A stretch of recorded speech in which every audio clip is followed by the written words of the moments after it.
श्री स्वामी समर्थ। एक छोटासा उपाय आज मी तुम्हाला सांगणार आहे, जेणेकरून तुमच्या घरामध्ये लक्ष्मी माता सदैव येईल, पैसा कधीच तुमच्या घरामध्ये पैशाची कमतरता भासणार नाही। तर तो उपाय काय आहे?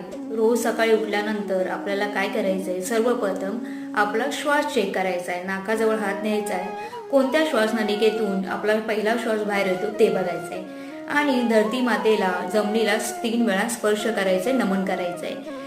ज्या श्वास नलिकेतून जास्त श्वास येत होता तोच पाय आपल्याला जमिनीवर ठेवायचा आहे। घरातून बाहेर निघताना, ऑफिसला जाताना, कुठेही कोणत्या कामाला जाताना तोच पाय तुम्हाला घराच्या बाहेर ठेवायचा आहे। ऑफिसमध्ये एंट्री करतानाही तोच पाय ठेवायचा आहे आणि आपले जे स्वामी महाराज आहे त्यांचं नामस्मरण तर आपल्याला करायचंच आहे। हे नियम लावून घ्या आणि रोज हा उपाय करा। नक्की तुमच्या घरामध्ये पैसा खळखळेल आणि सगळीकडे पैसाच पैसा असेल। श्री स्वामी समर्थ।